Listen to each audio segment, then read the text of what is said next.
got something that belongs to me. You see what I mean when I say that the suit still looks like it could be in a movie today? Folks, if you enjoy movies like The Goonies or Raiders of the Lost Ark or The Rocketeer, this video is for you. Today we're taking another dive into the old time machine and reversing back to a time when pulp comic book stories were being adapted into adventure movies only to be forgotten about by time. But hopefully that stops here because crime never sleeps, and if Batman isn't available, then we'll always have the Phantom.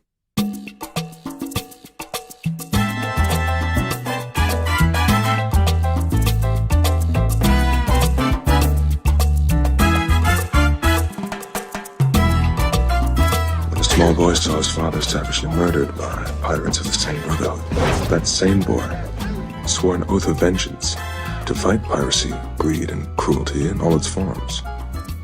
And he became the first Phantom. I'm his descendant, Diane. Never point a gun at someone because it just might go off. When I was a kid, there was nothing cooler to me than superheroes. Well, except for pirates.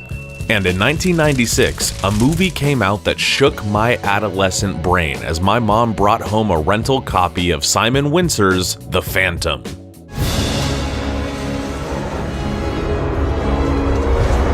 What the hell is that?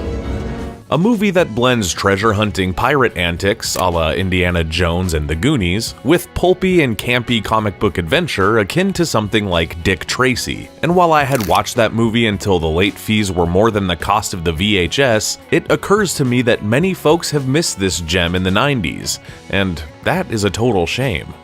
I know I killed him once, and he isn't dead.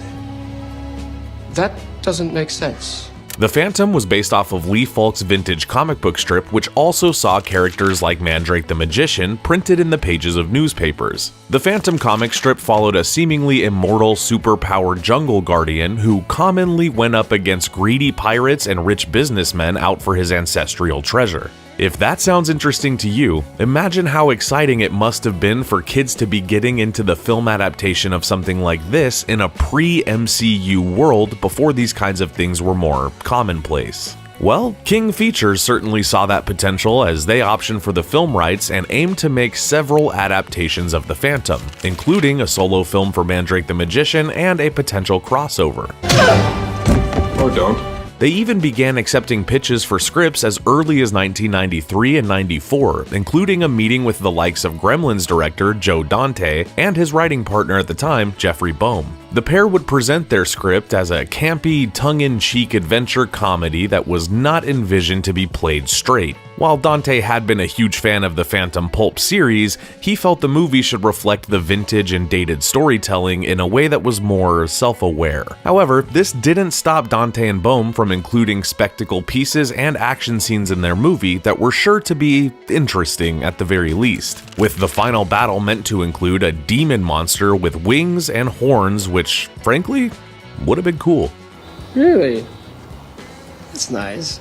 But alas, between the script's ambitious climax, the swelling script, and the many locations needed to make the movie happen, King Features eventually delayed production long enough for Dante to get sick of waiting and walk away from the project. This skull has been lost. It's just been misplaced. About a year later, The Phantom is back in production, only there's no Joe Dante to be found. But I will say that they did seem to use most of Boehm's original script for the foundation of this production. Well, everything but the demon.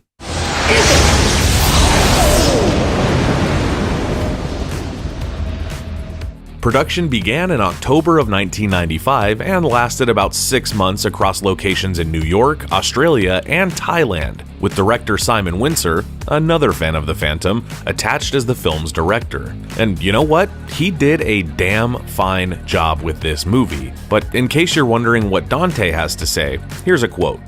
I developed the script with the late Jeff Boehm, who wrote Inner Space, as kind of a spoof. We were a few weeks away from shooting in Australia when the plug was pulled over the budget and the presence of a winged demon in the climax. A year or so later, it was put back into production, sans demon, only no one seemed to notice it was written to be funny, so it was disastrously played straight. Many unintentionally funny moments were cut after a raucous test screening, and I foolishly refused money to take my name off the picture, so I'm credited as one of a zillion producers.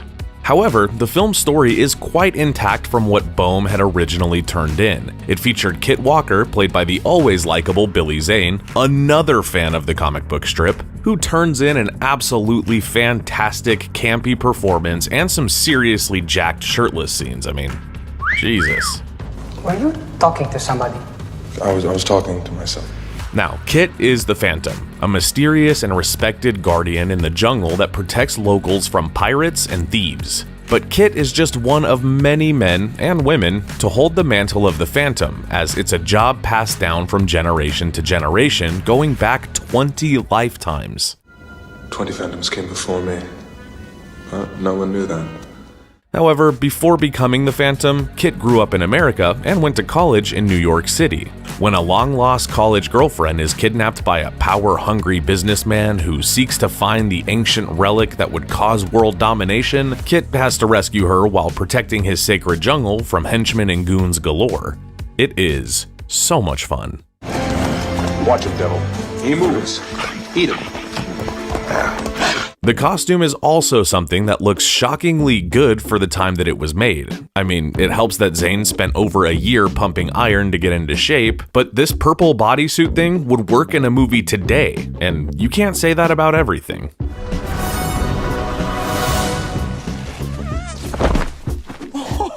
So, you got pirates, heroes, villains, and a cast including the likes of Treat Williams, James Remar, Catherine Zeta-Jones, Christy Swanson, and even Shao Kahn from Mortal Kombat. I once killed the Phantom. Join the club. So with all of these things going for it, how did this movie flounder so much at the box office before eventually fading into obscurity? No, I'm asking you. I honestly don't fucking know. You know, I'm not really permitted to reveal all of my secrets, Diana. As for why we haven't gotten any of the planned sequels or spin-offs, unless you count that despicable Sci-Fi Channel series, which we do not. It seems that the movie's disappointing box office pull and mixed critical reception caused King Features and Paramount, who distributed the film, to go cold on the IP and leave The Ghost Who Walks without his saga. And personally, I think with Zane having a contract for 3 films, they should have at least gone the direct-to-video route with another 2 movies so that geeks and fanboys like us would have more to talk about. Here's hoping for a reboot or something on its way soon. Good. Personal pleasure. I overlooked that one. So despite making a measly $24 million at the box office, The Phantom has since found a home with audiences that have spent our dollars on countless VHS, DVDs, and Blu-rays to relive the excitement at home. Which, by the way, this movie looks incredible on Blu-ray, so if you haven't seen it, do yourself a favor and get on that. So what should we do about it? Do? Nothing. At the end of the day, The Phantom shares its place in cinema alongside movies like Darkman, The Shadow, and The Rocketeer. Comic book movies that were pre-MCU and pre-DCU and not based on the most popular characters in the world, but delivered something special and unique. Your dog's a wolf. I know. It's a movie that deserves to be watched now, if nothing else, for a break from the typical superhero outings that we're so used to getting. He's actually wearing a costume like he's not embarrassed to be in a superhero movie for once. I don't understand. Even if this movie can't say that it made $1 billion, or even if it can't say that it had the most smooth production, this is a movie worth watching again and again. So whip out those wallets, true believers, and get yourself a copy of The Phantom on Blu-ray. Folks, the thing to remember is that just because something is campy or silly or piecemealed together from loads of different ideas with different tones of what it should be, doesn't mean it can't be good. It just means you might have to work a little harder to give it a shot. I love The Phantom. I hope you guys do too, and if you haven't seen it in a while, go back and revisit it and see what you see, because I personally am surprised how well this movie holds up. And if you guys are liking these throwbacks to old comic book movies, there are still a few in the can that we have got to get through, so let us know if you're interested. Bye.